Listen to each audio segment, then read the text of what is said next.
శ్రోతలకు స్వాగతం. ఈరోజు వినిపించబోతున్న నవల ప్రేమమయి. రచన జొన్నలగడ్డ లలితాదేవి గారు.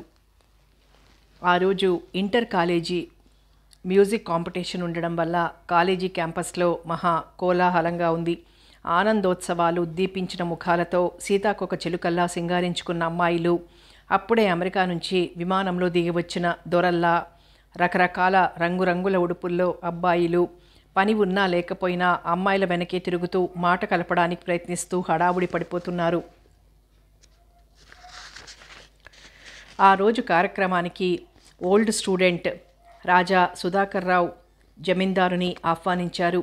రాజా సుధాకర్రావు తాత, తండ్రులు అంతా కాలేజీ నిర్మాణానికి, అభివృద్ధికి విరాళాలిచ్చిన దాతలు కూడా కావడం ఒక విశేషం. సుధాకర్రావు సాయంత్రం 4:30 కల్లా ఆహ్వాన పత్రికలలో ప్రకటించిన విధంగా సభలకు, సమావేశాలకు, విందులకు ఆహ్వానించిన మంత్రుల గంటన్నర 2 గంటలు ఆలస్యం చేయకుండా టైంకి ప్లిమత్ కారులో దిగాడు. కార్యక్రమం ప్రారంభించకపోయేసరికి అంతా తమ సీట్లలో కూర్చున్నారు.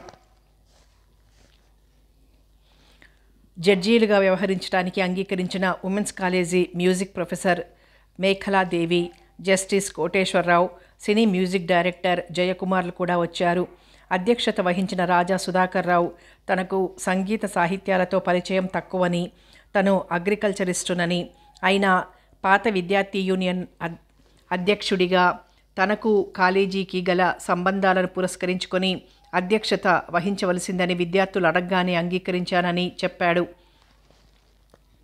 ఊకదంపుడు ఉపన్యాసాలతో విసిగించక ముక్తసరిగా 3 నిమిషాల్లో మాట్లాడి కార్యక్రమం ప్రారంభించుదామనేసరికి అందరికీ చాలా ఆనందం కలిగింది. పోటీలో పాల్గొనడానికి పేర్లిచ్చిన విద్యార్థులు 13 మంది, ఒక్కొక్కరికి 15 నిమిషాలు. లలిత సంగీతం, జానపద గీతాలు, సినిమా పాటలు, తెలుగు, హిందీ, తమిళ, మలయాళ, కన్నడ భాషల్లో దేనిలోనైనా పాడవచ్చు. సుధాకర్రావు ప్రోగ్రాం కాగితం చూసి రమణి అన్నాడు మైకులో. రమణి అంటే ప్రేక్షకులు, ఆహుతులు ఎంత అందమైన అమ్మాయోనని ఉత్కంఠగా చూశారు. 20 ఏళ్ల అబ్బాయి ముందు వరుస కుర్చీలోంచి లేచి వేదికపైకి వెళ్ళాడు. అడ్వాన్స్ ప్రోత్సాహంగా ప్రేక్షకులు కరతాళ ధ్వనులు చేశారు. మైకు దగ్గర కూర్చొని గొంతు సవరించుకుని హిందీ సినిమా పాటలు 3 పాడాడు. తరువాత జయలక్ష్మి, సోమశేఖరం, కనకారావు, నరసింహరాజు, విజయకుమారి, సోనియా వరుసగా పాడారు. కుమారి అపర్ణాదేవి అన్నాడు సుధాకర్రావు కర్చీఫ్తో ముఖం తుడుచుకుంటూనే. 21, 22 సంవత్సరాల మధ్య వయస్సు గల అమ్మాయి లేపాక్షి ప్రింటు చీరలో, అదే రకం జాకెట్టు, ఎడమ చేతికి వాచి, మెడలో ఒంటిపేట గొలుసు, కుడి చేతికి గల్లుమనే మట్టిగాజులు, ఎంతో సింపుల్గా ఉన్న చతుర్దశ భువనసుందరిలా ఒక్క క్షణం అందర్నీ మురిపించింది. మైకు ముందు కూర్చొని గళమెత్తి కోయిలలా 3 పాటలు పాడింది. ఆమె రూపం ఎంత మోహనంగా ఉందో అంతకు రెట్టింపు మార్ధవం ఆమె కంఠంలో ఉంది. పాటకు మధ్య కనీసం 2 నిమిషాలన్నా ఆలస్యమయ్యేట్టు ప్రేక్షకుల కరతాళ ధ్వనులతో ఆడిటోరియం మార్మోగిపోయింది. అధ్యక్షుడు సుధాకర్రావు అసలు సిసలైన బ్రహ్మచారి కనుక శ్రావ్యంగా, థ్రిల్లింగ్గా ఉన్న ఆ అమ్మాయి పాట వినడానికి బదులు చెంపకు చారెడు కలువరేకుల్లా సోగదేలిన విశాల నేత్రాలు, విశాలమైన పాల తలంలో భారతీయ సంస్కృతికి ప్రతీకగా వెలిగిపోయే కుంకుమ తిలకం, తిలపుష్పం లాంటి నాసిక రెప్పవాల్చకుండా ఆమెనే చూస్తున్నాడు. ఆహుతుల్లో 2-3 ఫిలిం డైరెక్టర్లు, ఆకాశవాణి ఉద్యోగులు ఉండటం ముందే గమనించిన ప్రేక్షకులు అపర్ణకు సినిమా బుకింగ్లు, రేడియో కార్యక్రమాలు కోకొల్లలుగా వస్తాయని తోటి విద్యార్థులు అప్పుడే గుసగుసలు ప్రారంభించారు. 3 పాటలు ముగించి ప్రేక్షకుల ఎడతెరిపి లేని కరతాళ ధ్వనుల మధ్య అపర్ణ వేదిక దిగిపోయింది. ఆ తర్వాత మిగిలిన వాళ్ళు పాడారు. కానీ అవి అందరికీ చాలా పేలవంగా అనిపించాయి.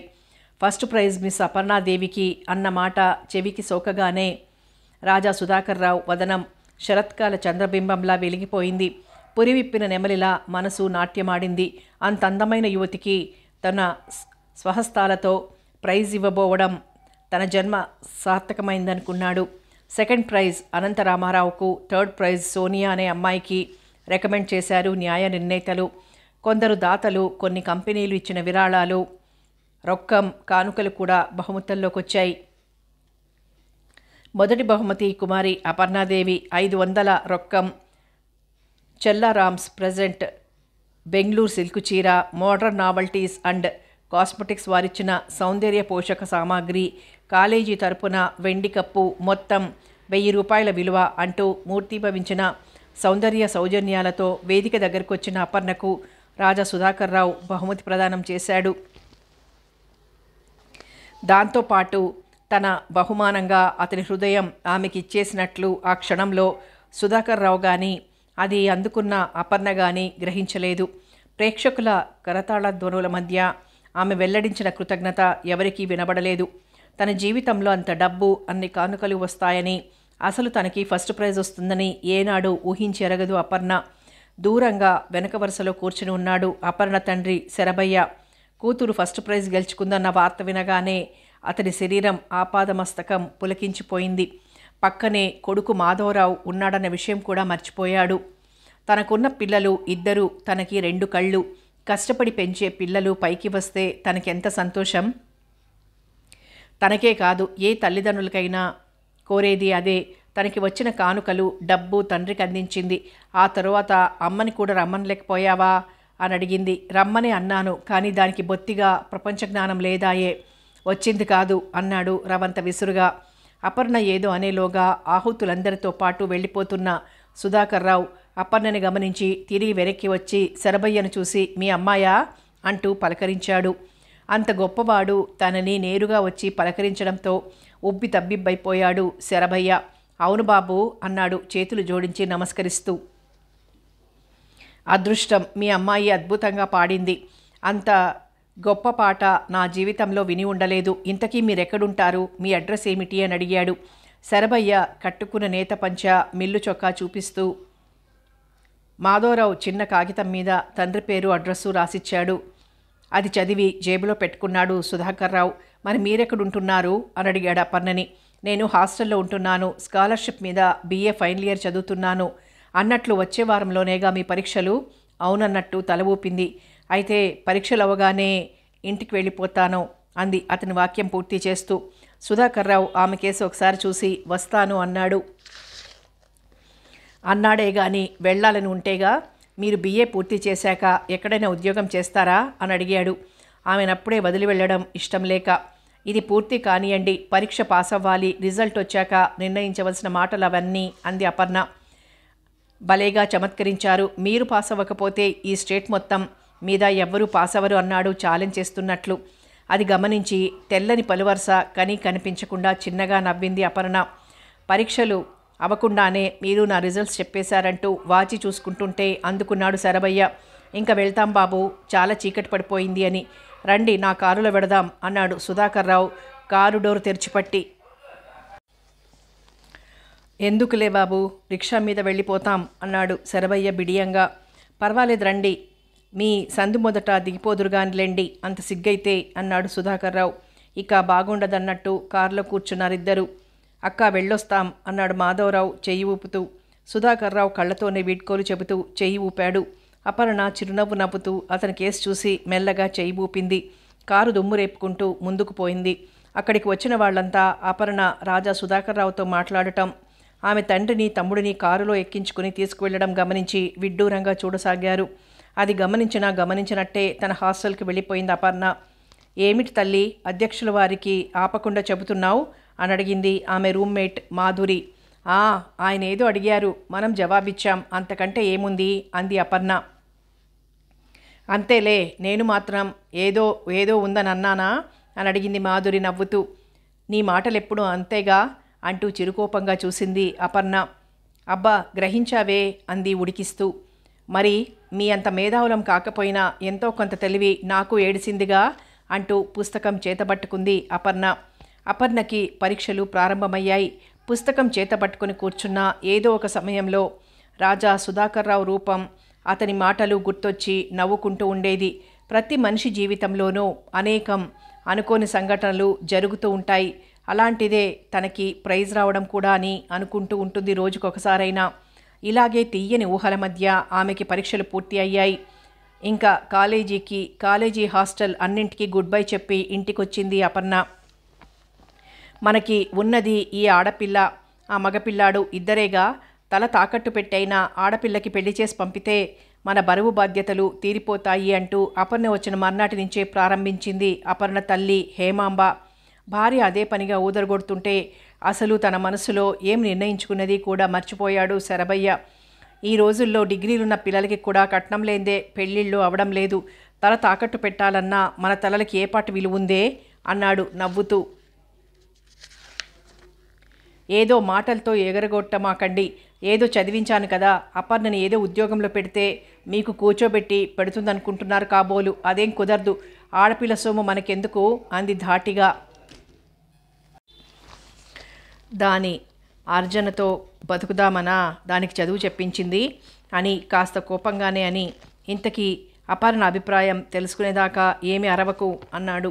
కాస్త కర్ణాకర్ణీగా అవన్నీ తనదాకా వినిపించినా తనని తల్లి కానీ తండ్రి కానీ పిలిచి అడిగేదాకా తనేం మాట్లాడకూడదనుకుంది. అసలు కూతురు ఉద్దేశం తెలుసుకుందామని కొంత, భార్య పోరు పడలేక కొంత. ఆ రోజు అపర్ణ వంటగదిలో కాఫీలు కలుపుతుంటే అక్కడే పీట వాల్చుకొని కూర్చుని, అపర్ణ, ఏదో స్కాలర్షిప్ ధర్మమాని ఎలాగో బిఏ పూర్తి చేశావు, ఇకపైన ఏం చేయదలుచుకున్నావమ్మా అని అడిగాడు అపర్ణని. ఏదైనా ఉద్యోగం చేయాలనుకుంటున్నాను అని అట్టే నాంచకుండానే జవాబిచ్చింది.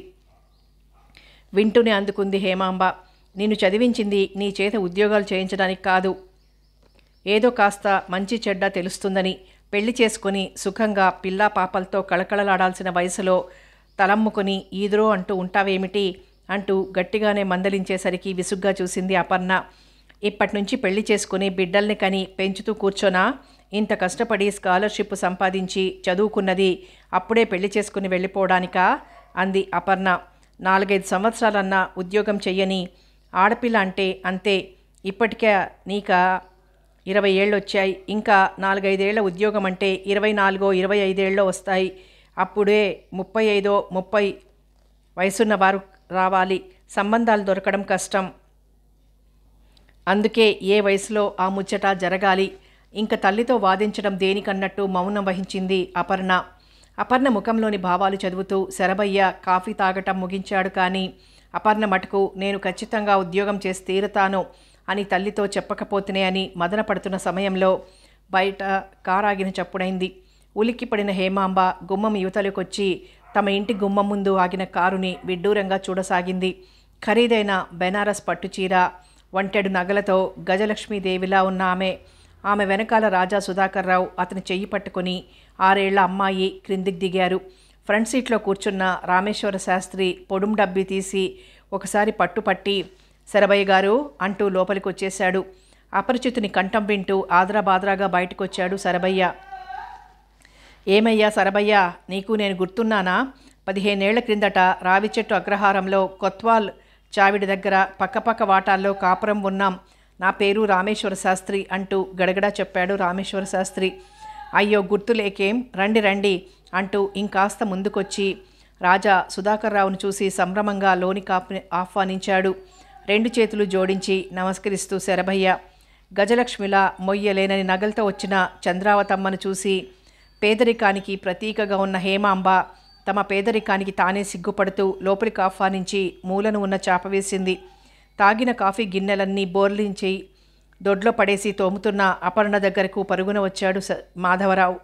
అక్క, ఆ రోజు నీకు బహుమతి ప్రదానం చేశాడు చూడు, ఆయన వచ్చారే అంటూ ఒగరుస్తూ చెబుతుంటే క్షణం అదిరిపడింది అపర్ణ. కాఫీ పొడి అయిపోయినట్లుంది, వెధవవి ఎప్పుడు సమయానికి అయిపోయి చేస్తాయి. వెళ్ళి పక్కవాళ్ళింట్లో 4 స్పూన్ల కాఫీ పొడి పట్టుకురా అంటూ స్టీల్ స్పూను చిన్న పళ్ళెం అతని చేతికిచ్చి పంపింది. గబగబా ముఖం కడుక్కొని బొట్టు పెట్టుకుని తలదూవుకుంటుంటే మాధవరావు కాఫీ పొడి తెచ్చి అక్కయ్య చేతికి అందించి మళ్ళీ వరండాలోకి పరిగెత్తాడు. కాఫీ నీళ్లు మరుగుతుంటే పొడి వేసి దించుతూ ఆయన గారి ఇల్లు వెతుక్కుంటూ ఎందుకు వచ్చినట్లు అనుకుంది. ఎంత ఆలోచించినా బుర్రకేం తట్టక కాసేపాగితే అదే తెలుస్తుంది. ఇంతట్లోకే ఎందుకులే ఆందోళన అనుకుంటూ కాఫీ కలిపి గ్లాసుల్లో పోసి ఉన్న వాటిల్లో మంచి చీర కట్టుకుంది. మాధవరావు లోపలికి రాగానే, మాధవ, ఆ కాఫీలు అందరికీ అందించు అంది అపర్ణ. మాధవరావు అందరికీ తలా 1 గ్లాస్ అందించాడు. కాఫీలు తాగుతూ కబుర్లు ప్రారంభించాడు రామేశ్వర శాస్త్రి. మీకు తెలుసో తెలియదో కానీ వీరు రాజా సుధాకర్రావు గారని గొప్ప జమీందారీ వంశానికి చెందినవాడు. ఇప్పుడు జమీందారీలు రద్దయిన ఆ వంశమే కదా. ఆస్తిపాస్తులకి, పాడి పంటలకి, డబ్బుకి దేనికి లోటు లేదు. మీ అమ్మాయి నా మధ్య కాలేజీలో చూశారట. అప్పటినుంచి మీ అమ్మాయిని చేసుకోవాలని ముచ్చట పడుతున్నారు. ఈవిడ ఆయన వదిన గారు, చంద్రావతమ్మ గారు. ఈ అమ్మాయి వారి పిల్ల. పేరు వాణి. మీరు ఏమాత్రం సందేహించక మీ అమ్మాయిని వారికి ఇచ్చి చెయ్యండి. అన్ని విధాలా సుఖపడుతుంది. దాసదాసీలకు, ధనధాన్యాలకు లోటు లేదు. పూచిక పుల్ల తీసి అవతల పెట్టాల్సిన పనుండదు. వీరి అన్నగారు రాజా వెంకట ప్రభాకర్రావు బహదూర్ జమీందారు గారు ఫ్యాక్టరీలు, పరిశ్రమలు చూస్తూ ఉంటారు. వీరు వ్యవసాయంలో పరీక్షలు పాస్ అయినారు కనుక పొలాలు, తోటలు చూసుకుంటూ ఉంటారు. తమ్ముడి మాట విని చూసి రమ్మని పంపించారు అంటూ ముగించారు. రామేశ్వర శాస్త్రి చెబుతున్నవన్నీ బయట ప్రత్యక్ష శ్రోతలే కాదు, పరోక్ష శ్రోత అపర్ణ కూడా వింటూనే ఉంది. అతను చెబుతున్నదంతా శ్రద్ధగా వింటున్న శరభయ్య, ఇంతకు మునుపే మా ఇంట్లో మా పిల్ల పెళ్లి ప్రస్తావన తీసుకొచ్చింది వాళ్ళమ్మ. దానికి ఎక్కడన్నా ఉద్యోగం చేయాలని, తమ్ముడిని పైకి చదివించాలని కోరికగా ఉన్నట్లు లీలగా సూచించింది అంటూ ఆపాడు శరభయ్య. ఆ మాటకి అందుకున్నాడు రాజా సుధాకర్రావు. ఆమె కేవలం తమ్ముడి చదివే సమస్యగా పెట్టుకుంటే ఫీజులవి కట్టి నేనే చదివిస్తాను. హాస్టల్ ఖర్చుల దగ్గర నుంచి అన్నీ నేనే భరిస్తాను. ఇంకా వేరే అభ్యంతరాలుంటే చెప్పండి. ఆ మాటకి జవాబు దొరకనట్లు చూశాడు శరభయ్య. మళ్ళీ సుధాకర్రావు ప్రారంభించాడు.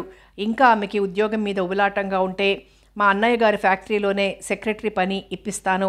బిజినెస్ కరస్పాండెన్సు, సెక్రటరియల్ కోర్సుల్లో మంచి ట్రైనింగ్ ఇప్పిస్తాను.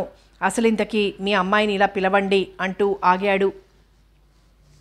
అమ్మాయి అపర్ణ, ఇలా రామ్మా ఒకసారి అంటూ లోపలికి వినబడేలా పిలిచాడు శరభయ్య. అంతవరకు చంద్రావతమ్మతో మాట్లాడుతున్న హేమాంబ చటుక్కున మాటలాపి, ఉండండి అమ్మాయిని తీసుకొస్తాను అంటూ వెళ్ళబోయింది. ఇంతలోకి రానే వచ్చింది అపర్ణ. అపర్ణను చూస్తూనే మందహాసం చేశాడు సుధాకర్రావు. ప్రతిగా తను చిరునవ్వు నవ్వింది అపర్ణ. పచ్చగా బంగారు తీగలా మెరిసిపోతున్న అపర్ణని కళ్ళార్పకుండా చూడసాగింది చంద్రావతమ్మ. అందరికీ నమస్కరించి అక్కడే చాప మీద కూర్చుంది అపర్ణ. నువ్వింత అందమైన దానివి కనుకే మా మరిది గిరగిరా తిరిగిపోయి అపర్ణ అపర్ణ అంటూ జపం చేస్తున్నాడు. అసలు పెళ్లి మాట ఎత్తితేనే చూద్దాం తరువాత అంటూ దాటేసేవాడు. అంటుంటే చంద్రావతమ్మ మాటలకి అపర్ణ సిగ్గుతో తలవంచుకుంది. అందరి ఎదుట వదినగారు అలా అనేసరికి సుధాకర్రావు కూడా సిగ్గుపడిపోయాడు. ఇంతకీ నీ అభిప్రాయం ఏమిటో చెప్పావు కాదు కదా అంది చంద్రావతి. అభిప్రాయానికి వేరే ఏమీ లేదు. మా నాన్న చేసే బడిపంతుల ఉద్యోగంలో మా తమ్ముడిని పెద్ద చదువులు చదివించడం ఎలాగూ సాధ్యపడదు. అందుకే నేను కొన్నాళ్ల పాటు ఉద్యోగం చేయాలనుకున్నది జవాబిచ్చింది అపర్ణ. ఆ సంగతి నాకు వదిలై, మాధవరావు చదువుని గురించి నువ్వేమీ బెంగపడక్కర్లేదు. కాలేజీలు తెరవగానే అతన్ని కాలేజీలో చేర్పించే బాధ్యత నాది అన్నాడు అందుకుంటూ సుధాకర్రావు. ఇంత తొందరగా ఏమీ ఆలోచించకుండా కూచున్న పళంగా ఎలా చెప్పడం అంది నసుగుతూ. ఆ మాటకి కాస్త కోపం వచ్చింది చంద్రావతమ్మకి. ఈ కాలం చదువుకున్న పిల్లలకి పెళ్లి మాట ఎత్తగానే ఏదో ఆలోచించేస్తున్నట్లు నటిస్తారు. చెప్పేది ఎప్పుడైనా ఒకటే, కానీ అది మాత్రం ముందుగా బయటపెట్టారు అనుకుంటూ, ఇంకా తొందర ఏమిటి అంటావేమిటమ్మా, ఆలస్యం అమృతం విషం అని మరో రోజుకు వాయిదా ఎందుకు? ఇప్పటికే మా మరిదికి 29వ ఏడు ఈరోజే వచ్చింది. పుట్టినరోజు పండగ చేసుకుని నిన్ను చూడటానికి రమ్మని పట్టుబట్టాడు. లక్షల కొద్దీ కట్నం గుమ్మరించి పిల్లనిస్తామంటూ ఎంతమంది వచ్చినా వద్దు పొమ్మన్న మనిషి నువ్వు కావాలని పట్టుబడుతుంటే ఇంకా నువ్వేదో ఆలోచిస్తానంటావు దేనికి? కావాలంటే లోపలికెళ్ళి మీ వాళ్లతో సంప్రదించిరా, నిశ్చితార్థం చేసుకుని పెడతాం ఖరారుగా అన్న చంద్రావతమ్మ మాటలకి ఏం చెప్పాలో తెలియక ఒకసారి అందరి వంక చూసి లోపలికి వెళ్ళిపోయింది అపర్ణ. కోరి లక్షాధికారి జమీందారుల బిడ్డ పెళ్లాడతానంటూ గుమ్మంలోకి వస్తే ఎగిరి గంతేసి ఒప్పుకోక ఏదో బెట్టుగా ఆలోచించాలి అన్న అపర్ణ మాటలకి కోపం వచ్చినా పైకి కనిపించనీయలేదు చంద్రావతమ్మ. పెరట్లోకి దారి తీసిన కూతురు వెనకే వచ్చాడు శరభయ్య. హేమాంబ కూడా వచ్చింది. బాదాం చెట్టు కింద తిన్న మీద కూర్చుంది అపర్ణ. మెల్లగా వచ్చి ఆమె పక్కనే కూర్చుని, అపర్ణ, నీకింత గొప్ప సంబంధం ఈ జన్మలో కాదు కదా, మరో 1,000,000 జన్మలు ఎత్తినా కానీ తీసుకురాలేను. నువ్వు ఏమీ కుశంకలు పెట్టుకోకుండా ఒప్పుకో అన్నాడు శరభయ్య. నీ అందం, నీ తెలివితేటలు చూసి కావాలని కోటీశ్వరుడు స్వయంగా వచ్చి అడుగుతుంటే తమ్ముడు చదువు అంటూ అడ్డంకాలు చెప్పకు. అదెలాగో ఆయనే తీరుస్తానంటున్నారు. ఆయన తాత తండ్రులు ఎందరికో చదువులు చెప్పించారు. ఎన్నింటికో విరాళాలిచ్చారు. అలాంటి దానకర్ణులకి ఈ చదువు చెప్పించడం ఒక లెక్కలోకి రాదు అన్నాడు వెనకే వచ్చిన రామేశ్వర శాస్త్రి. ఆడపిల్లని కన్న తల్లి కూతురి వివాహం పట్ల పడే ఆదుర్ద నీకు ఇప్పుడే అర్థం కాదులే. నీకు పెళ్లి చెయ్యాలన్నదే నా కోరిక. మీ నాన్నగారు అన్నట్టు ఇలాంటి సంబంధం మాకెక్కడ దొరుకుతుంది? హేమాంబ తన అనుభవాన్ని రంగరించి మరీ హితోపదేశం చేసింది. ఆయన చాలా మంచివారక్క. అలాంటి ఆయన నాకు బావగారు కావడం నా అదృష్టం. మాధవరావు ఉత్సాహంగా అన్నాడు. ఇంతమంది ఇన్ని రకాలుగా చెబుతుంటే అపర్ణ ఎటూ తేల్చుకోలేకపోయింది. అయిష్టానికి వేరే ఏమీ లేదు. ఈరోజు కాకపోతే మరో రోజైనా తను పెళ్లి చేసుకోవలసిందే. కాదనను. కానీ వాళ్ళు చాలా గొప్పవాళ్ళు. వాళ్ళ ముందు నిలబడటానికి కూడా ఏమాత్రం మనకి అర్హత లేదు. మన బోటి పేదవారు ఆశించి వియ్యమంద తగిన సంబంధం కాదిది. ముందు ముందు ఏం చిక్కులొస్తాయోనని నాకు భయంగా ఉంది. ఎటో చూస్తూ అంటున్న అపర్ణ మాటలకి తేలిగ్గా చెప్పరించాడు శరభయ్య. సమస్యలు చిక్కులు ఎందులో అయినా ఉంటాయి. అంతా దేవుని మీద భారం వేయడమే మన కర్తవ్యం అంటూ గాలిలోకి చేతులు జోడించి నమస్కారం చేశాడు కనకయ్య. అది చూసి ఏమీ అనలేక దిక్కులు చూడసాగింది. వారి ఆస్తి, ఐశ్వర్యం, హోదా తల్లిదండ్రుల్ని ఎలా మత్తులో పడేశాయో ఊహించగలిగింది. సరే కానియండి అన్నది భారంగా.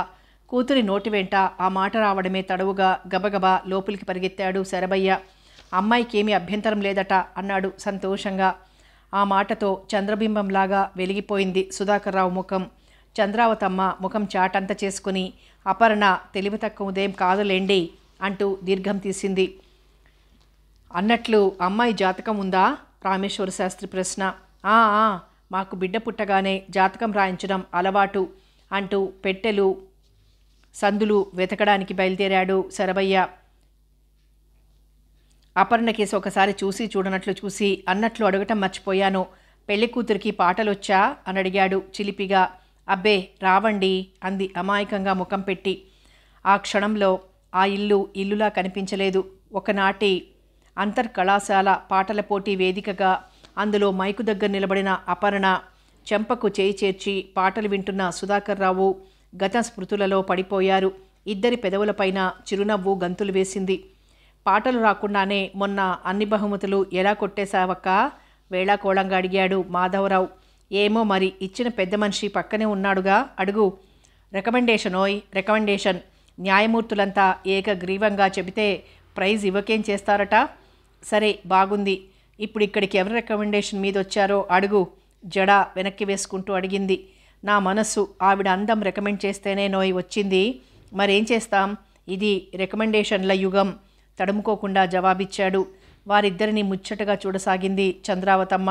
అపర్ణ ఏదో అనబోయింది. కానీ ఇంతలో చరభయ్య ఎక్కడో గాలించి అపర్ణ జాతక చక్రం తీసుకుని రామేశ్వర శాస్త్రి దగ్గరికి రావడంతో ఆ కాగితం కేసి ఒకసారి చురుగ్గా చూసి లోపలికి వెళ్ళబోయింది. అది గమనించిన చంద్రావతమ్మ ఏదో మాతృప్తి కోసం, ఈ జాతకాలు నీకు వీటి మీద నమ్మకం లేనట్లుంది అంది మెల్లగా. అవును, ఇప్పుడు ఈ జాతకాలు కలవవనుకోండి, ఇంతవరకు మీరు చెప్పినవన్నీ వ్యర్థమైనట్లేగా అని అడిగింది కోపంగా. ఆ మాటలు సుధాకర్రావు స్పష్టంగా విన్నాడు. ఇవేమీ పట్టనట్లు రామేశ్వర శాస్త్రి తన దగ్గర ఉన్న సుధాకర్రావు జాతకం, అపర్ణ జాతకం కలిపి ఏవేవో లెక్కలు కట్టి వేళ్లు లెక్కపెట్టి, గ్రహాలు పొంతనాలు అమోఘంగా ఉన్నాయి, ఇద్దరివి బ్రహ్మాండమైన జాతకాలు అన్నాడు సంతోషంగా. సుధాకర్రావు, చంద్రావతమ్మ ఏదో పెద్ద భారం దిగిపోయినట్లు తేలిగ్గా ఊపిరి పీల్చుకున్నారు. పెద్దబాబు గారు ఒప్పుకుంటే ఈ నెల 19వ తేదీ దశమి సోమవారం మంచి లగ్నం ఉంది అన్నాడు రామేశ్వర శాస్త్రి పంచాంగం తిరిగేస్తూ. ఆయన అన్నీ ఒకసారే సెటిల్ చేసుకురమ్మని నిన్ననే చెప్పారు. మళ్ళీ వెళ్ళి ఆయనతో చెప్పక్కర్లేదు. ముహూర్తం కూడా నిర్ణయించండి. ఇప్పుడు ప్రధానానికి వ్యర్జం లేకుండా చూడండి అంటూ డ్రైవర్ అంటూ గట్టిగా కేక పెట్టింది. డ్రైవర్ బ్యాక్ సీట్లో ఉన్న వెండి పళ్ళెం తీసుకొచ్చాడు. అందులో కంచిపట్టు చీర, దాని మీదకు మ్యాచింగ్ బ్లౌజ్ పీసు, ప్రధానపు ఉంగరం, గొలుసు, పువ్వులు, అరటిపళ్ళు, తమలపాకులు, వక్కలు, పసుపు కుంకుమ అన్నీ ఉన్నాయి. అవన్నీ చూసేసరికి హేమాంబ ముఖం ఇంత అయింది. అపర్ణకి మటుకు కొంచెం కోపం వచ్చింది. అంటే తాము ఒప్పుకుంటామని, అంతకంటే ఒప్పుకోక ఏం చేస్తారు అన్న ధీమాతోనే వచ్చారన్నమాట. అలా అనుకోవడానికి తగిన కారణం తమ పేదరికమేగా. ఇప్పుడే ఇంత లోకుగా ఉంది వీళ్ళకి అనుకుంది మనసులోనే. అపర్ణని తలంటుకు రమ్మనండి అంది చంద్రావతమ్మ. అపర్ణ మాట్లాడకుండా స్నానాల గదికి వెళ్ళిపోయింది. 10 నిమిషాల్లో తలంటుకుని తల చిక్కు తీసుకుని జడల్లుకుంది. దొడ్లో పూసిన కనకాంబరాలు చంద్రావతమ్మ తెచ్చిన మల్లె పువ్వులతో కలిపి దండలు కట్టి పక్కన పెట్టింది. అపర్ణకి బొట్టు పెట్టి పళ్ళెమందించి చీర కట్టుకుని రామ్మా అంది చంద్రావతి. అపర్ణ కాబోయే తోడికోడలు పెట్టిన కంచిపట్టు చీర, దాని మీదకు తనింట్లో కొత్తగా కుట్టించుకున్న జాకెట్టు వేసుకుని తీరుగా బొట్టు కాటుగా దిద్దుకొని తలలో తను కట్టుకున్న మల్లెల దండ పెట్టుకుని యువతలకొచ్చింది. అందమైన ఆమె పచ్చని దేహఛాయకు ఆ నిండు నీలం రంగు పట్టుచీర మరింత సొగసునిచ్చింది. ఆమె మెళ్ళో గొలుసు వేసి ఉంగరం సుధాకర్రావుకిచ్చి అపర్ణ వేలికి తొడగవయ్యా అంది చంద్రావతమ్మ. అపర్ణ సిగ్గుపడింది. సుధాకర్రావు అది గమనించి ఆమె చేతిలో పెట్టి పోనీ నువ్వే పెట్టుకో అన్నాడు నవ్వుతూ. ఆ ఉంగరం తనే వేలికి పెట్టుకుంది. భూలోక రంబలా మెరిసిపోతున్న ఆమెను చూస్తుంటే సుధాకర్రావు ముఖం గర్వంతో వెలిగిపోయింది. ఈ సౌందర్య దేవత నా భార్య అనుకోగానే అతని శరీరం ఆపాదమస్తకము పులకించిపోయింది. నిజంగా చిన్నబాబు ఎంపిక వంక పెట్టలేనిది, ఎంతో అందమైన పిల్లని ఎన్నుకున్నాడు అని మనసులోనే ఆనందపడింది చంద్రావతమ్మ. మేలిమి బంగారానికైనా మెరుగుండాలి, అప్పుడే అది జగజ్జేయమానంగా వెలిగిపోతుంది అనుకున్నాడు శరభయ్య కూతుర్ని చూసి. సుధాకర్రావు జేబులోంచి 1000 రూపాయలు తీసి శరభయ్య చేతికందిస్తూ ఇవి మీ ఖర్చులకి అన్నాడు. చంద్రావతమ్మ అందుకొని 18 ఉదయం కారు పంపిస్తాం రండి, మీరు ప్రత్యేకంగా మీకు విడిది ఏర్పాటు చేయిస్తాం, వచ్చి ఆ శుభకార్యం జరిపించి వెళ్ళండి, మీరు వేరే ఆర్భాటాలేం పెట్టుకోనవసరం లేదు, ఖర్చులన్నీ మావే, మా కోసం మీరేమీ కొనవద్దు అంది.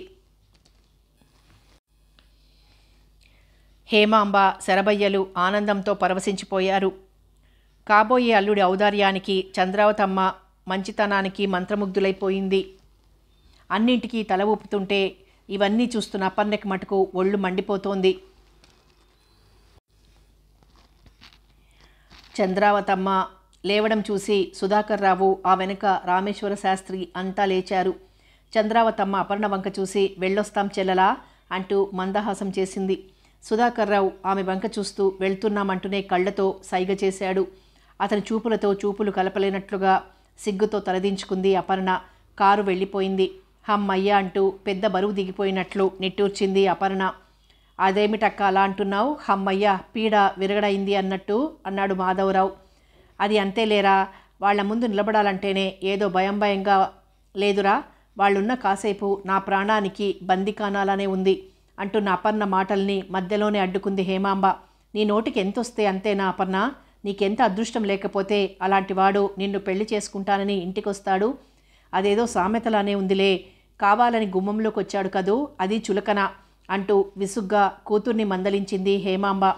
ఆ మాటలకు కస్సుమంది అపర్ణ. వాళ్ళకి మటుకు మనమంటే చులకన లేదు, ఆ మాట పైకి అన్నారు కనుక మీకు పొడుచుకొచ్చింది, కానీ డబ్బున్న అహంకారంతో సాంప్రదాయాలు పద్ధతులు అన్నీ వాళ్ళు తోసిపారేయడం లేదు. అంటే నీ అభిప్రాయం ఏమిటో కాస్త విడమర్చి చెప్పరాదా అని అడిగాడు శరభయ్య. ఇంకా ఏం చెప్పాలి నాన్న, ఎంత గొప్ప వరుడైనా వధువింటికి వచ్చి పెళ్లి చేసుకుని వెళ్ళడం ఆచారం. వాళ్ళేమన్నారు, వాళ్ళ బంగళా దగ్గర మనకి విడిదిస్తారట, అంతా తలతిక్క పద్ధతులు. ఉభయ ఖర్చులు పెట్టుకొని పెళ్లి చేసుకునేటప్పుడు మీకు ఆ 1000 రూపాయలు ఇవ్వడం దేనికి, ఇచ్చిందే చాలని ఆ డబ్బు జేబులో పెట్టుకున్నారు మీరు ఉక్రోషంగా అడిగింది అపర్ణ. చూడపర్ణ, నీకా అనుభవం తక్కువ, ఆవేశం మటుకు ఎక్కువ. జమీందారీ వంశస్థులు వాళ్ళు, వాళ్ళకి తగిన మర్యాదలు.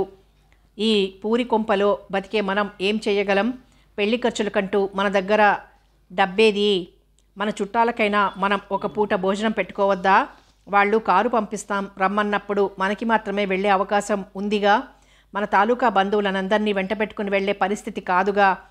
నాకున్నది ఒక్క ఆడపిల్లవి నువ్వు, కొద్దో గొప్పో నాకున్నంతలో నేను జరిపించాలి, ఎక్కడన్నా అప్పు పుట్టించాలన్నా పెళ్లి టైంకి ఎక్కడిది అంటూ కూతురికి నచ్చజెప్పాడు శరభయ్య.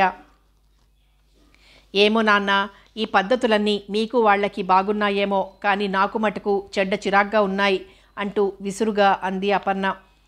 దీన్ని చదివించి పాడు చేశారు మీరు, ప్రతిదీ విపరీతంగా ఆలోచించడం నేర్చుకుంది.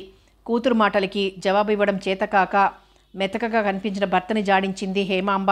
ఆ క్షణంలో ఆ చదువునేది లేకపోతే ఆ జమీందారీ అల్లుడు తారసపడేవాడు కాదన్న మాట మాత్రం మర్చిపోయింది హేమాంబ.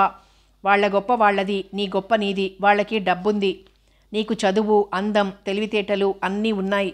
నిన్ను నువ్వు న్యూనతపరచుకోవడం దేనికి? సర్దు చెప్తున్నట్లన్నాడు శరభయ్య. అపర్ణ మాట్లాడలేదు. ఇప్పటికి శాంతించవే అక్కయ్యా, రేపు పెళ్ళయ్యాక బావగారిని ఒక్క దులుపు దులపొచ్చు అంటూ సలహా ఇచ్చాడు మాధవరావు. ఆయన సంగతి తర్వాత, ముందు నీ దుమ్ము దులపని అంది లేచి అతని చెవి పుచ్చుకోబోతూ. మాధవరావు అందకుండా తప్పించుకున్నాడు నవ్వుతూ. ఇంతవరకు ఈరోజు వంటే మొదలుపెట్టలేదు, ఎప్పటికవుతుందో ఏమో అంటూ లేచింది హేమాంబ. తను ఉద్యోగం చెయ్యాలన్న అభిప్రాయం వెల్లడించి అరగంట కూడా అవ్వకుండానే ఎలా వీగిపోయింది. తలుచుకుంటూ తను కూడా వంటలో సాయం చేయడానికి తల్లి వెనకాలే వెళ్ళింది అపర్ణ. అపర్ణ అన్నమాటలకి గుణించుకుంటూ ఉండిపోయాడు శరభయ్య. వర్జం లేకుండా చూసి ఇరుగు పొరుగు ముత్తైదువులను పిలిచి అపర్ణను పెళ్లికూతుర్ని చేసింది హేమాంబ. తనకి ముఖ్యులు అనదగిన వారిని భోజనాలకు పిలిచొచ్చాడు శరభయ్య. వచ్చిన వాళ్లంతా అపర్ణ అదృష్టాన్ని గురించి పొగిడేవాళ్లే. ఏ జన్మలో బంగారు పూలతో పూజించావే అపర్ణ, అందుకే గొప్పింటి కోడలువయ్యావు అంటూ పొగుడుతుంటే నిశ్శబ్దంగా విన్నది అపర్ణ. అపర్ణకి జమీందారీ భర్త లభించాడని తెలియగానే అంతవరకు ఆ ఊళ్ళో చీమకున్నపాటి విలువను కూడా ఇవ్వని ఆ ఊరి కామందులంతా ప్రత్యేకించి శరభయ్య గారింటికి విచ్చేసి ఆయనకంత గొప్ప అల్లుడు దొరికినందుకు అభినందన పరంపరలతో ముంచెత్తేశారు. ఈ హఠాత్ పరిణామానికి శరభయ్య ఉబ్బి తబ్బిబ్బైపోయాడు. అవన్నీ వింటున్నంతసేపే మళ్ళీ లోపలి గదిలోకి వచ్చి గంభీరంగా తిరిగి అపర్ణను చూడగానే అన్నీ చప్పున ఎగిరిపోయేవి సరికదా. కూతుర్ని చూడగానే కాస్తంత జంకు కూడా పట్టుకుంది. సరిగ్గా 18వ తారీఖు 9:15 కల్లా అంబాసిడర్ కారు గుమ్మంలో ఆగింది. అప్పటికే అన్నీ సర్దించింది హేమాంబ. కారు డిక్కీలో అవన్నీ సర్దాడు రామస్వామి. కారు వెనక సీటులో వచ్చి కూర్చోబోతున్న అపర్ణని పరిశీలనగా చూశాడు డ్రైవర్. ముదురాకు పచ్చరంగు కంచిపట్టు చీర, అదే రంగు జాకెట్టు, మెడలో గొలుసు, ఎడమ చేతికి వాచ్, నుదుట కళ్యాణం బొట్టు, కాళ్లకు పారాణి, కుడి చేతి నిండుగా ఆకుపచ్చ రంగు గాజులు, పెద్ద పువ్వుల దండతో కళకళలాడుతున్న ఆమెను చూసి చిన్నబాబు గారి భార్య ఎంత అందమైంది అనుకున్నాడు మనస్ఫూర్తిగా. వెనక సీట్లో కూర్చున్న తల్లిదండ్రుల పక్కనే కూర్చుంది అపర్ణ. డ్రైవర్ పక్కన మాధవరావు కూర్చున్నాడు. దారిలో ఉండబట్టలేక శరభయ్య అడిగాడు డ్రైవర్ని, పెదబాబు గారు ఏమంటున్నారు అని కుతూహలంగా. ఆయన ఏమీ అనరు. అసలు ఆయన మొదటి నుంచి చిన్నబాబుకి ఇష్టమైన అమ్మాయిని చేద్దామని అంటున్నారు. చిన్నమ్మగారు చాలా బాగుంటారని చంద్రావతమ్మ గారు కూడా అన్నాక మరేం మాట్లాడలేదు. ఆయన మంచివారే గాని కోపం ఎక్కువ అన్నాడు రామస్వామి. అంత డబ్బున్న ఆసామికి ఆ మాత్రం కోపం లేకుండా ఎలా ఉంటుందిలే అనుకుంది హేమాంబ సరిపెట్టుకుంటూ. అపర్ణ మాట్లాడలేదు. ఏవేవో ఆలోచనల మధ్య కారు గమ్యం చేరినట్టు కూడా గ్రహించలేదు. పెద్ద బంగళా ముందు కారు ఆగడంతో ఉలిక్కిపడి ఈ లోకంలోకి వచ్చింది. పెద్ద జమీందారు శ్రీ రాజా ప్రభాకర్రావు వీధి గుమ్మంలో ఈ కారు కోసమే నిలబడినట్లు ఎదురుచూస్తున్నాడు. గార్డెన్ హౌస్ దగ్గర దింపిరా అన్నాడు. కంగుమన్న అతని కంఠానికి తుళ్ళిపడింది. అతన్ని పరిశీలనగా చూసింది అపర్ణ.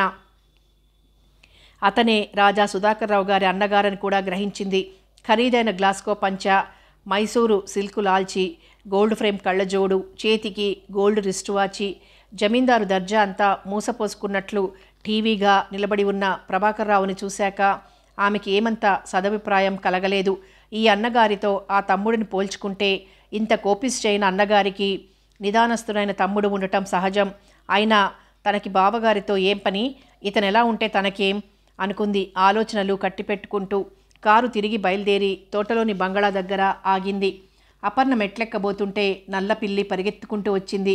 నల్లపిల్లి అమంగళకరం అంటూ శరభయ్య అపర్ణను చూసి, ముందు నువ్వు లోపలికి నడు అన్నాడు. వెనకే మాధవరావు పెట్టెలు పట్టుకుని వచ్చాడు. కాఫీ టిఫిన్ తీసుకుందరు గాని రండమ్మా అంటూ వచ్చాడు వంట మనిషి. వంటాయనని చూసి, మగపెళ్లి వారి తాలూకు బంధువులు ఎవరన్నా వచ్చారా రాలేదా అని అడిగింది హేమాంబ. 100 మందికి పైనే వచ్చారు. అక్కడ 5 వంట బ్రాహ్మణులు వంటలు చేస్తున్నారు. మీకు ప్రత్యేకంగా టిఫిన్లు, కాఫీలు, భోజనాలు అమర్చడానికి నన్ను పంపారు. మీ తాలూకు బంధువులు ఎవరైనా వచ్చారా అని అడిగాడు వంట మనిషి. మా వాళ్ళంటూ పెద్దగా ఎవరూ లేరు, అట్టే వ్యవధి లేక ఎవరిని పిలవలేదంది హేమాంబ. వంట మనిషి లోపలికి వెళ్ళిపోయాడు. ఆ బంగళా చుట్టూ ఉన్న తోటని పరీక్షిస్తూ ఉండిపోయింది అపర్ణ. మరి కాసేపట్లో చంద్రావతమ్మ పని మనిషి చేత పెట్టెలు మోయించుకొని వచ్చింది. వచ్చి ఎంతసేపు అయింది? ఏది వద్దామనుకుంటుంటే తెమిలి చేస్తేనా అంది కుర్చీలో చతికిలబడుతూ. హేమాంబ ఏదో అనబోయేలోగానే మా తోటికోడలేది అని అడిగింది చంద్రావతమ్మ మళ్ళీ. చంద్రావతమ్మ కంఠం విని లోపలి గదిలో పడుకుని ఆలోచిస్తున్న అపర్ణ చటుకున బయటకొచ్చింది.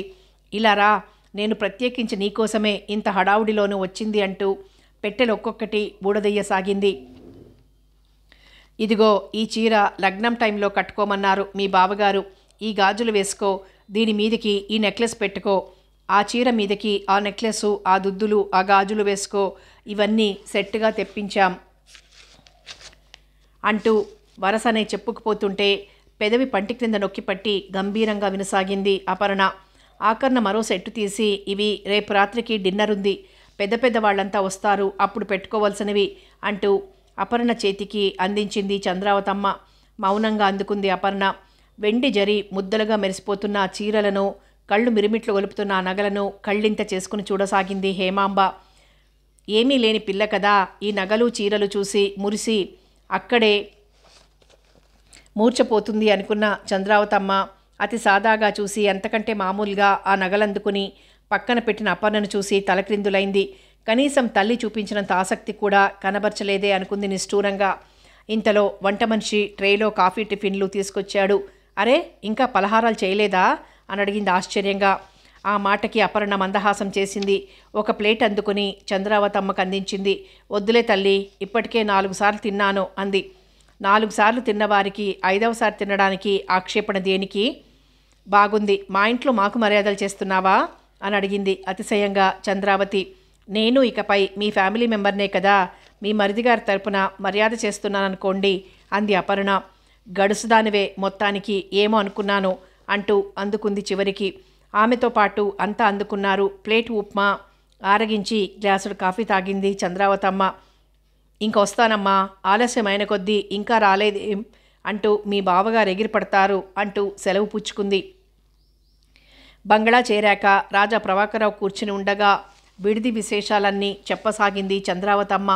భార్యామణి తెలివితేటలకి ముసిముసి నవ్వులు నవ్వుకున్నాడు రాజా సుధాకర్రావు. పేద పిల్ల అయినా మంచి గడుసు పిల్లలానే ఉంది అనుకున్నాడు రాజా ప్రభాకర్రావు. చంద్రావతి చెప్పిన విషయాలన్నీ ఆలకించి ఆ పూట కబుర్లతోనే సరిపోయింది. మర్నాడు ఉదయం తెల్లవారుతుండగానే భజంత్రీలు వినిపించసాగాయి తోటలో. బంగళాలో ఉన్న వధువుకు ఆమె వారికి. ఇంతలో ముక్కుపుడం పీలుస్తూ వచ్చాడు రామేశ్వర శాస్త్రి. అక్కడ వరుణికి మంగళ స్నానాలైపోతున్నాయి. ఇంతకీ అమ్మాయి లేచిందా? లేస్తే వాళ్ళొచ్చి అలంకారం చేశారు. మేమంతా లేచి చాలాసేపు అయిందంటూ శరభయ్య అమ్మాయి అపర్ణ అంటూ పిలిచాడు. అపర్ణ వస్తూనే రామేశ్వర శాస్త్రిని చూసి నమస్కారం చేసింది. సుమంగళి భవ అంటూ ఆశీర్వదించాడు. స్నానాధికాలు త్వరగా ముగించుకో అమ్మా, నిన్ను పెళ్లి కూతురు ముస్తాబు చేయడానికి వాళ్ళు బయలుదేరుతున్నారు, అది చెప్పిపోదామనే వచ్చాను, మరి వెళ్ళొస్తా అంటూ జంధ్యం సవరించుకుంటూ ఎంత హడావిడిగా వచ్చాడో అంత హడావిడిగాను బయటకు వెళ్ళిపోయాడు. అతను వెళ్ళిన 10 నిమిషాలకి చంద్రావతమ్మ చెల్లెలు వరలక్ష్మి దాసి మనిషి రంగమ్మని తీసుకుని వచ్చింది. క్రితం రోజు పువ్వుల కొట్లో ఆర్డర్ ఇచ్చి తయారు చేయించిన పూల జడ తెచ్చి అపర్ణ జడకి తగిలించింది. అపర్ణ చంద్రావతమ్మ చెప్పినట్లే ఆమె సూచించిన పట్టుచీర కట్టుకుని నగలు పెట్టుకుంది. అసలే అందమైన అపర్ణ ఆ చీర నగల మధ్య పూల జడ, పెళ్లిబొట్టు, బుగ్గన చుక్క, నుదుట బాసికంలో నేత్రపర్వంగా ఉంది. వరలక్ష్మి దాసి మనిషి రంగమ్మ అట్టే నోరు తెరుచుకునుండిపోయారు. ముస్తాబు పూర్తి అయిందా? అమ్మాయిని గౌరీ పూజకి కూర్చోబెట్టాలంటూ మళ్ళీ వచ్చాడు రామేశ్వర శాస్త్రి. మొత్తానికి రత్నం లాంటి పిల్లను కన్నావయ్యా అన్నాడు శాస్త్రి అపర్ణను చూసి మురిపెంగా. ఆ మాటకు హేమాంబ శరభయ్య పొంగిపోయారు. అపర్ణ తలవంచుకుని అలాగే నిలబడి ఉంది. గౌరీ పూజకు కావలసిన సామాగ్రి సర్దడమయ్యాక అపర్ణ చేత గౌరీ పూజ చేయించాడు రామేశ్వర శాస్త్రి. ఇంకో గంటలో ముహూర్తం కదా, కారు వస్తుంది, అమ్మాయితో పాటు త్వరగా బయలుదేరండి అంటూ శరభయ్యకి హేమాంబకి ఖరీదైన బట్టలు తీసి అక్కడ పెట్టింది వరలక్ష్మి. బేగి కట్టుకోండమ్మా అంటూ రంగమ్మ హెచ్చరించింది.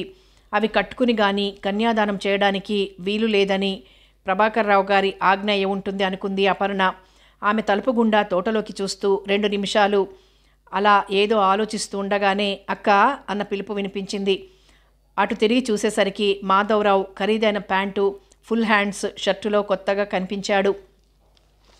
అతని కేసి దృష్టి మళ్లించి పక్కకు తిరిగి చూసేసరికి తల్లి తండ్రి కొత్త బట్టల్లో సంతోషంగా కనిపించారు. కారొచ్చిందమ్మా, పద పోదాం అన్నాడు శరభయ్య. తల వంచుకుని తల్లి వెనకాలే వచ్చింది అపర్ణ. ఆసరికే శరభయ్య, మాధవరావు కారులో కూర్చునున్నారు. ఇంకా బాగుండదన్నట్లు రవ్వంత నడక వేగం పెంచి కారులో కూర్చుంది. కారు కదిలిపోయింది. ఎత్తైన వివాహ వేదిక అత్యంత శోభాయమానంగా వాళ్ళ జమీందారీ స్థాయికి తగిన విధంగానే ఉంది. రకరకాలుగా అలంకరించి రాజా సుధాకర్రావు ఆ వేదిక మీద పీట మీద కూర్చుని పురోహితుడు చెప్పినట్టే తూచా తప్పకుండా చేస్తున్నాడు. కారులో అపర్ణ తల్లిదండ్రులతో పెళ్లి మందిరం చేరే సమయానికి సుధాకర్రావుకి అడ్డంగా తెరకట్టి నిలబడి ఉన్నారు చంద్రావతమ్మ, వరలక్ష్మి. కారు దిగి కొబ్బరి బోండాం చేతిలో పట్టుకొని తల వంచుకొని మందగమనంతో వస్తున్న అపర్ణం చూసి షాక్ తిన్నట్టయ్యాడు ప్రభాకర్రావు. అందమైంది అంటే ఏదో అనుకున్న ప్రభాకర్రావు తన కాబోయే మరదలి చక్కదనానికి నిజంగా మూర్ఛపోయాడు. దివి నుండి భూమికి దిగిన అప్సర కాంతలా మెరిసిపోతున్న ఆమెను చూసి అంతా తెరిచిన నోరు తెరిచినట్టే ఉంచారు. శరభయ్య రాజా ప్రభాకర్రావును చూసి నమస్కరించాడు. రాజా ప్రభాకర్రావు ప్రతిగా నమస్కరించినట్టు చెయ్యి పైకెత్తి చిరునవ్వుతో ఆహ్వానించాడు. బ్యాండు మేళాల మధ్య, పన్నీటి జల్లుల మధ్య, మంత్రాల నడుమ యథావిధిగా కన్యాదానం చేశారు శరభయ్య, హేమాంబలు. ఖరీదైన వజ్రాలు పొదిగిన బంగారు మంగళసూత్రాలతో సుధాకర్రావు అపర్ణ మెడలో 3 ముళ్ళు వేసి శాశ్వతంగా ఆమెని తన దాన్ని చేసుకున్నాడు. అక్షింతల వర్షం కురిసింది. వధూవరులు ఉత్సాహంగా తలంబ్రాలు పోసుకుంటుంటే వచ్చిన ప్రముఖులకు గోల్డ్ స్పాట్లు ఇప్పిస్తూ మర్యాదలు చేశాడు రాజా ప్రభాకర్రావు. అక్కడికి హాజరైన వారిలో బంధువులు, మిత్రులు, ప్రముఖ వ్యాపారస్తులు, మంత్రులు, కాంట్రాక్టర్లు, పారిశ్రామికవేత్తలు రకరకాలుగా ఉన్నారు. వెడతామంటూ సెలవు తీసుకుంటున్న వారందరికీ రాత్రికి డిన్నర్ పార్టీ ఉంది రమ్మని మరీ చెబుతూ వీడ్కోలిస్తున్నాడు ప్రభాకర్రావు.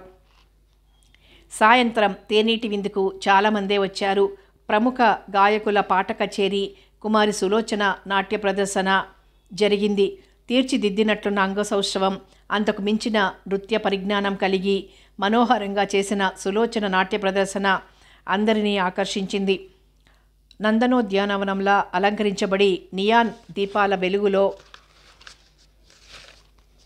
పున్నమి చంద్రుని ధిక్కరిస్తూ ఉంటే ఆ లైట్ల మధ్య అపర్ణ వెండికొండ పైన పరమశివుని పక్కన ఆసీనయైన పార్వతీదేవిలాగా సుధాకర్రావు పక్కన కూర్చొని ఉంది. వచ్చిన ప్రతివారు సుధాకర్రావు అదృష్టాన్ని, అపర్ణ అందచందాలను మరీ పొగుడుతూ ఉంటే సుధాకర్రావు మనసు మేఘాలలో తేలిపోతూ గర్వంతో ఛాతీ మరింత వెడల్పైంది. వచ్చిన ప్రతివారు ఏదో ఘనమైన బహుమతి తీసుకొచ్చారు. అక్కడికొచ్చిన ఆ లక్షాధికారుల్ని, కోటీశ్వరుల్ని, అంతకంటే వారు తెచ్చిన బహుమతుల్ని చూస్తుంటే అపర్ణకు మతి పోయినట్లయింది. అంతా ధనమహిమ అనుకుంది మనసులో.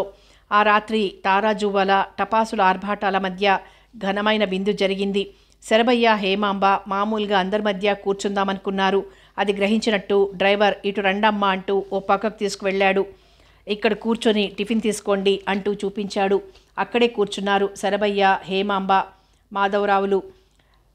ఇంతమంది కనిపించినా తన తల్లి, తండ్రి, తమ్ముడు కనిపించక అపర్ణ మనసు తల్లడిల్లింది. టీ పార్టీ అప్పుడే కాదు, ఆ రాత్రి భోజనాల దగ్గర కూడా కనిపించలేదామె కళ్ళకి వారెవరు. అప్పుడు కూడా డ్రైవర్ చూపించిన చోటే కూర్చుని భోజనం చేశారు శరభయ్య దంపతులు, కొడుకు కూడా. ఇంత విందు జరగబోతోంది. ఈ విందుకు పెద్దరాజా గారు కానీ చిన్నరాజా గారు కానీ తన తల్లిదండ్రుల్ని, తమ్ముడిని ఆహ్వానించారో లేదో, వాళ్ళీ మహాజనవాహినిలో ఎక్కడున్నారో, ఏం చేశారో అన్న బాధ అపర్ణని వేధించసాగింది. వచ్చిన కానుకలు కానీ, ఆ విందుకు హాజరైన జన బాహుళ్యాన్ని చూసిన సంతోషం కానీ, ఆ విందు ఆనందం కానీ, సంతృప్తి కానీ లేవు అపర్ణలో.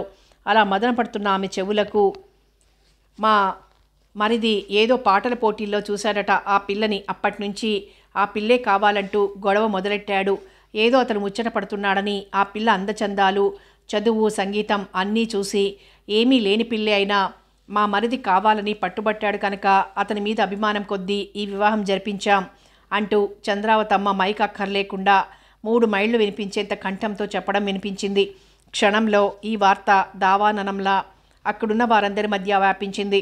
రాజా సుధాకర్రావు గారు ప్రేమించిన పిల్లని ప్రభాకర్రావు గారు అంగీకరించి, కానీ కట్నం లేకుండా ఉభయ ఖర్చులు పెట్టుకొని పేద ఇంటి పిల్లను తన తమ్ముడికిచ్చి చేయడం, అది మామూలుగా కాకుండా ఇంత వైభవోపేతంగా చేయడం చాలా విశేషం కదండి అంటూ అందుకున్నారు గాలివాటం తెలిసిన మనుషులు.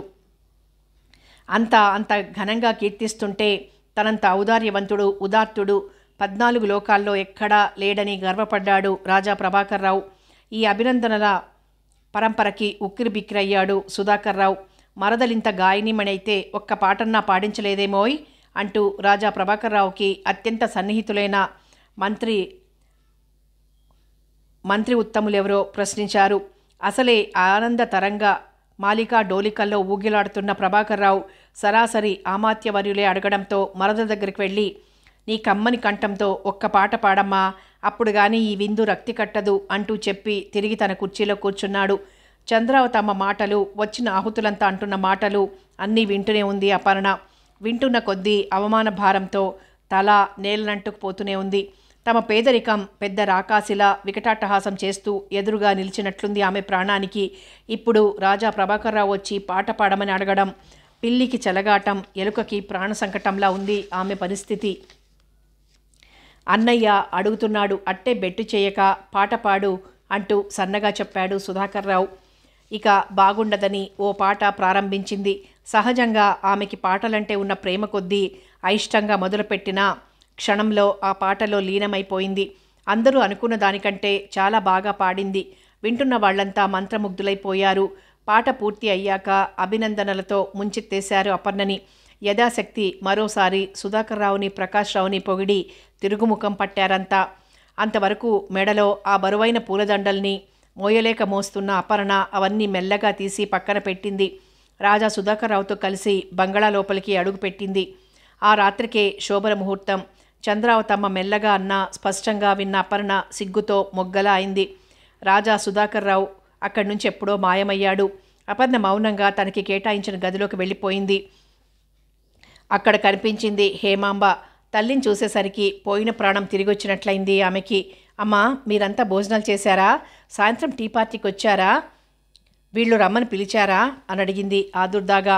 అవన్నీ తర్వాత మాట్లాడుకుందాం, ముందు ఈ తతంగం అవని అంది హేమాంబ. మాధవరావు మటుకు డ్రైవర్ ఎక్కడో ఒక మూల కూర్చోబెట్టాడక్క, నలుగురితో కలవనీయలేదు అంటూ అపర్ణ చెవిలో గుసగుసలాడాడు. వీళ్ళకి ధన మదాంధత్వం ఎక్కువ, ఎందుకొచ్చిన పెళ్ళి ఇది అని మనసులోనే అసహించుకుంది అపర్ణ. మరి కాసేపట్లో చంద్రావతమ్మ శోభనపు చీర తెచ్చి అపర్ణకిచ్చి కట్టుకోమ్మా అంటూ వెళ్ళిపోయింది. మౌనంగా చీర కట్టుకునొచ్చింది. చంద్రావతి, వరలక్ష్మి మరో ఇద్దరు అపర్ణని మెల్లగా తీసుకువచ్చి శోభనపు గదిలోకి పంపి బయట తలుపులు వేసేసి నవ్వుకుంటూ వెళ్ళిపోయారు. మల్లె పువ్వుల తోరణాలు అలంకరించి సువాసనలు వెదజల్లుతున్న ఫోమ్ బెడ్ మంచం మీద రాజా సుధాకర్ రావు మందహాసం చిందిస్తూ చిద్విలాసంగా కూర్చుని ఉన్నవాడు. అపర్ణ రాక గమనించి చివాలున మంచం దిగి వచ్చి అపర్ణను దగ్గరకు తీసుకొని, అపర్ణ, నీకోసమే తపస్సు చేస్తున్నాను అంటూ గాఢంగా హృదయానికి హత్తుకున్నాడు. మత్తుగొలిపే అతని పిలుపులో, ఒడలు జల్లుమనిపించే అతని పరిష్వంగంలో క్షణం వివసురాలైపోయింది అపర్ణ. ఆ కౌగిలిలో ఏ మహత్యం ఉందో గాని అతని సాన్నిధ్యంలో ఏ మాట చెప్పాలన్నా నోరు పెగిలి రాలేదు సరిగదా, అసలు గుర్తే లేదామెకి. అగరవత్తుల పరిమళం, సుధాకర్ రావు రాసుకున్న ఖరీదైన సెంటుమల్లెల గుబాళింపుల మధ్య అపర్ణ యవ్వనాన్ని గ్రోలి దాంపత్య మధురిమను చవి చూపించాడు సుధాకర్ రావు. భర్త సరసాల మధ్య అతని లాలనలో హృదయపూర్వకంగా అతని పరమైంది అపర్ణ. కథ కొనసాగుతుంది.